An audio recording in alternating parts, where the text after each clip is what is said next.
94平方做到3房，而且係南北通嘅雙陽台，而家業主大降價，40萬就有交易啊！Hello， 大家好，我係小玲。今日小玲嚟到咗大亞灣嘅中心區，咁我側邊呢一條咧就係中星5路。我哋今日要睇嘅呢個屋苑咧就德州中星城咁我哋而家起嘅就係屋苑嘅樓下嘅公交站啦。咁可以睇到呢個位置真係四通八達啊！咁平時如果話你係中意坐西湖出行過嚟呢邊嘅咧，對面就係有嗰個上落點平時上落車就係嗰邊西湖出行。咁前面少咧嗰個小高新天連城咧都係愛新路巴嘅一個上落車點嚟嘅。咁講翻我哋呢個公交站啦，好似209 A 線咧，呢個就係去到我哋澳圖嗰邊嘅，咁佢途經咧4個站咁樣就可以去到我哋4A 級嘅一個景點紅樹林同埋連住嘅虎頭山呢個兩個公園佢係連住晒嘅。再過嚟好似中海酒店大溫巴士場呢啲如果嚟過澳圖嘅朋友就比較熟悉啦，買海鮮咁嚟嗰個南灣沃爾瑪都係好近嘅。咁再往裏面行咧就到咗我哋嘅漁人碼頭啦。咁而家都係開港喎，海鮮都係好平好抵食啊！咁下邊209呢條線咧就係去到我哋嘅惠陽高鐵站啦。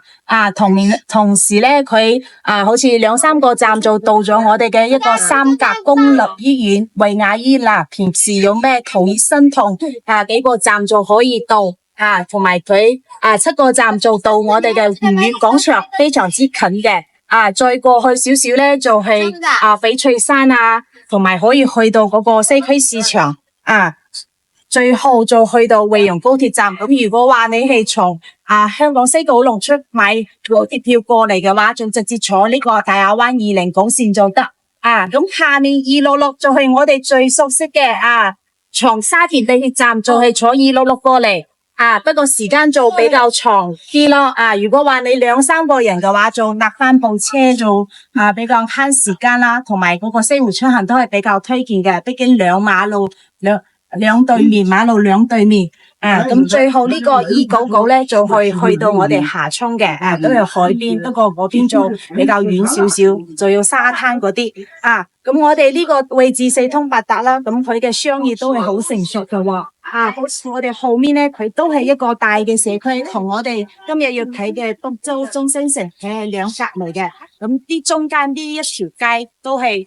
無論係粥品麵飯同埋嗰啲生活超市前大媽都係比較多嘅，所以我哋落樓就可以享受翻啦。無論話你落樓買個餸買個熱用品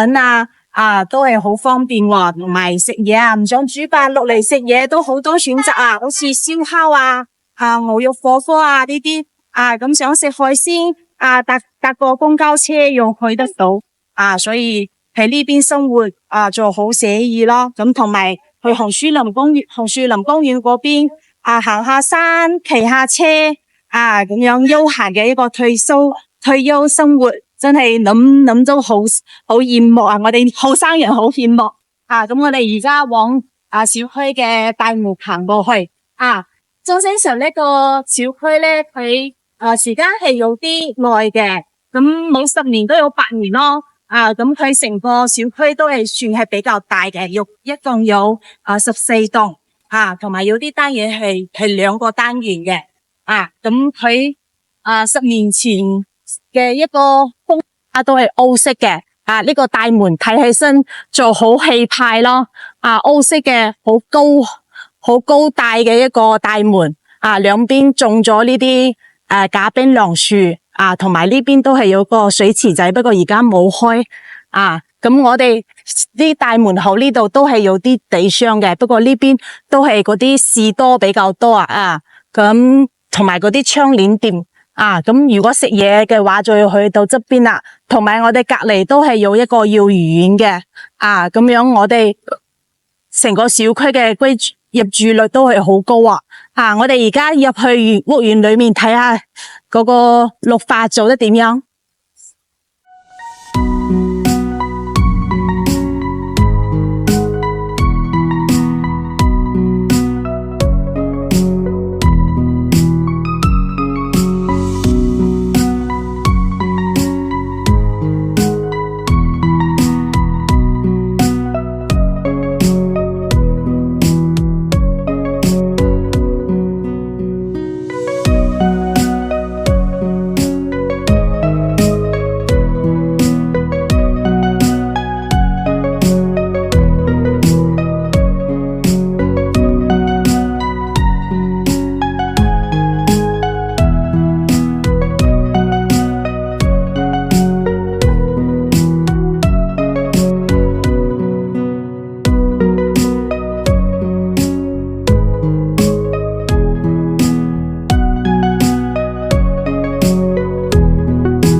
好啦，小玲而家上嚟德州中心城呢個5樓嘅單位啦。咁我哋呢一層咧都係2梯4伙嘅。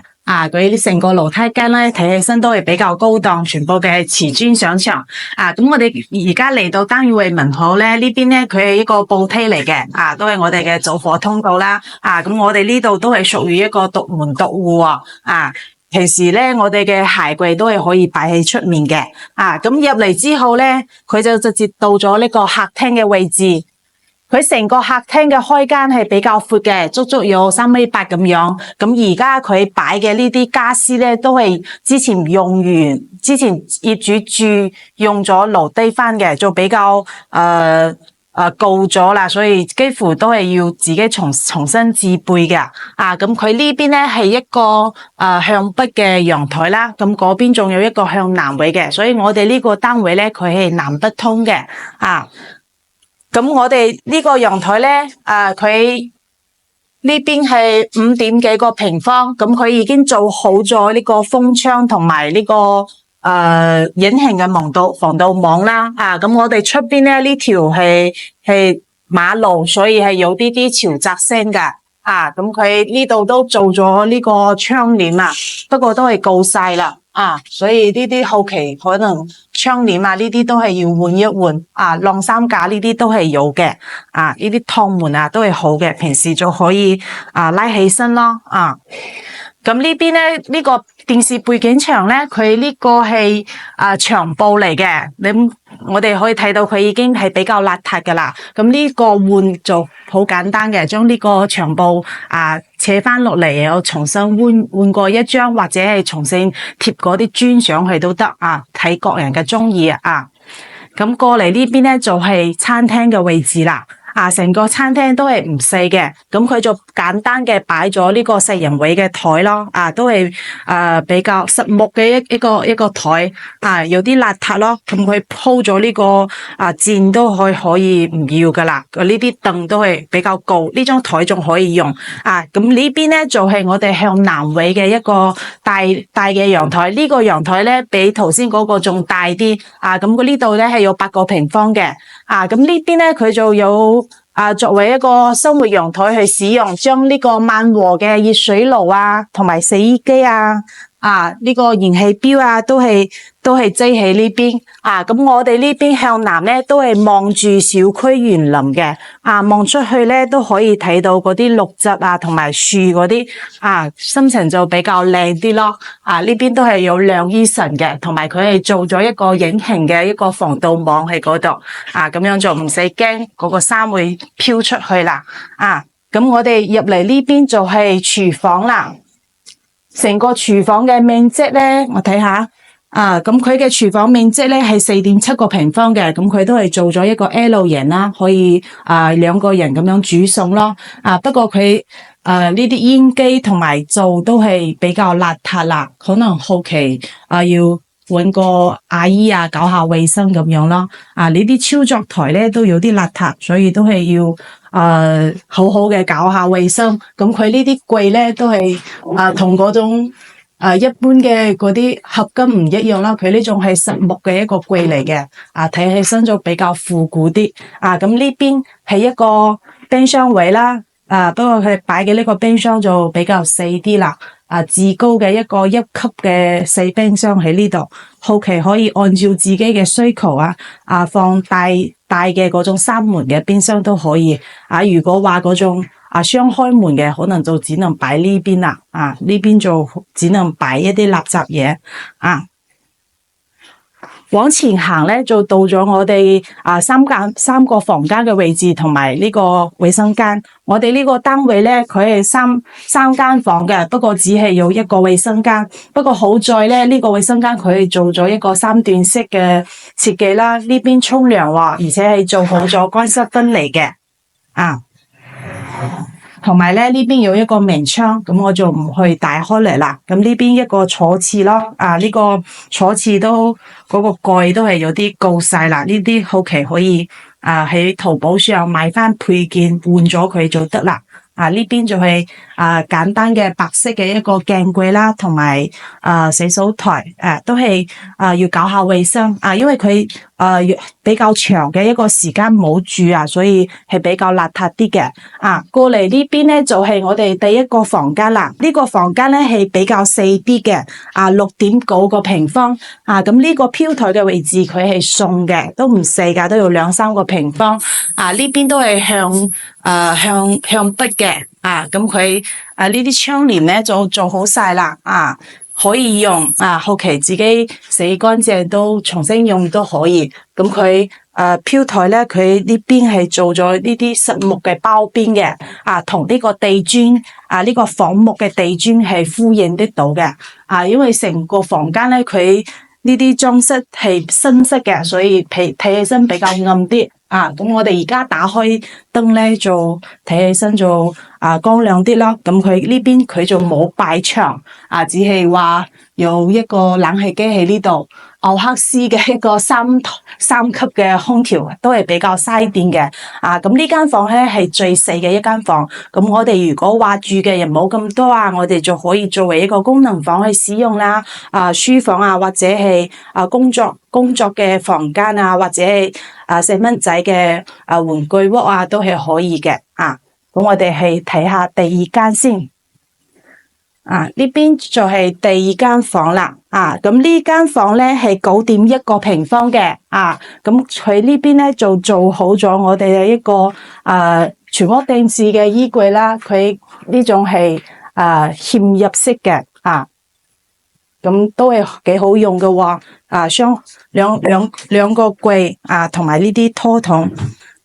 我小玲拉起身都係比較絲滑嘅，所以呢個衣櫃保持得都比較好所以呢啲我哋後期就唔使點樣去換佢啦咁呢啲牆咧就比較簡單咯呢種就係實木嘅牆不過佢嘅呢個牆咧靠喺牆邊，所以呢個牆皮就俾佢吸到有啲甩皮咗成個房間嘅牆面都保持得比較好，所以後期嘅呢個牆面就唔使點樣執啦咁呢邊嘅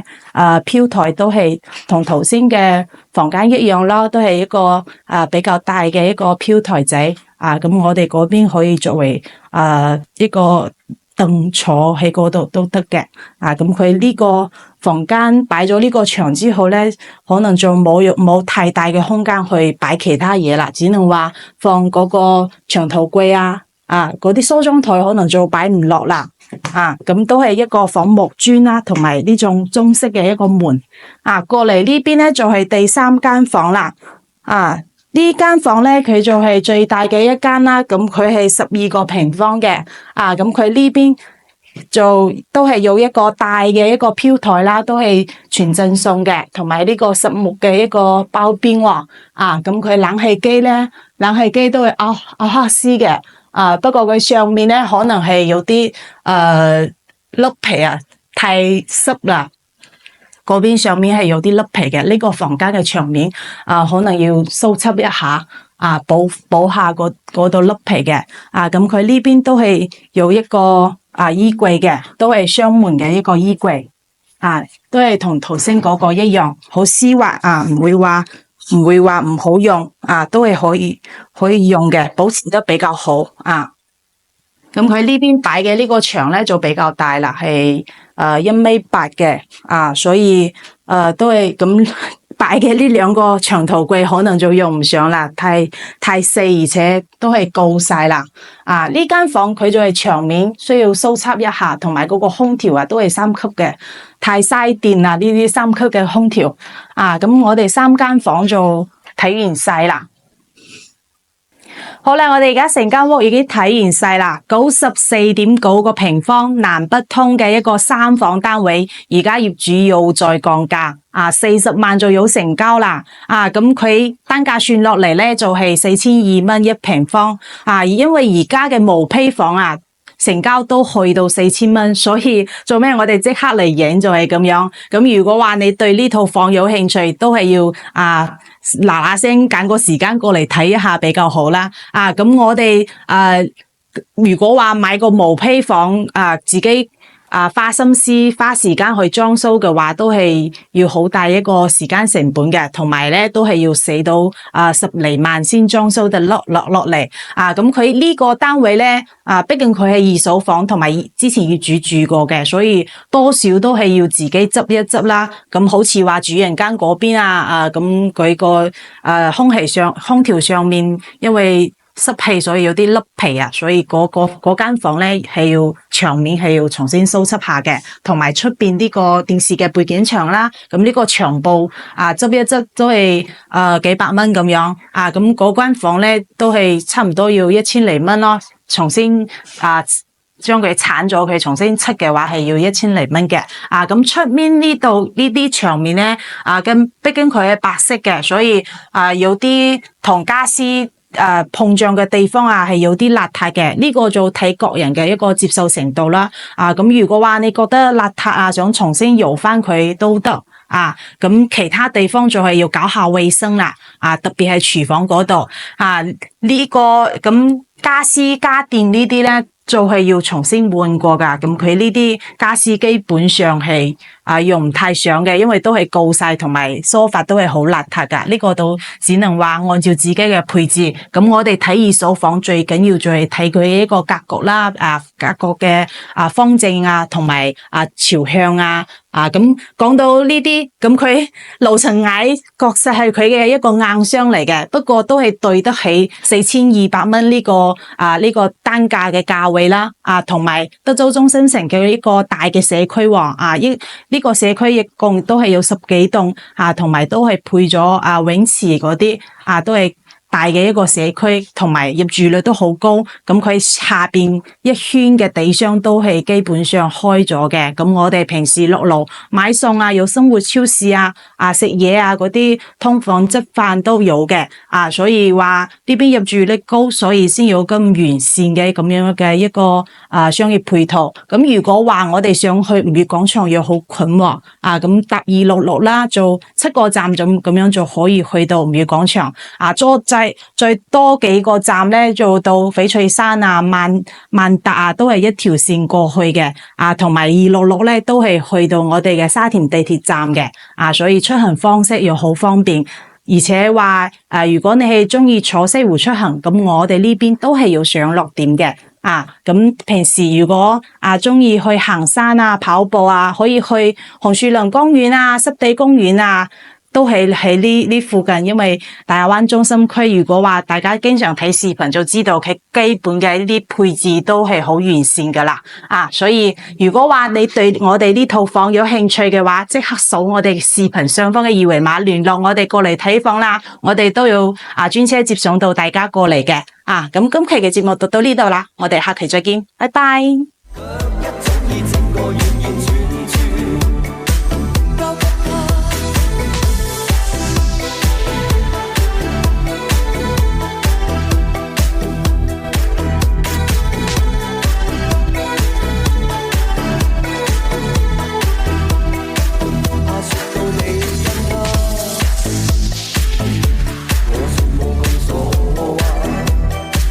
你聽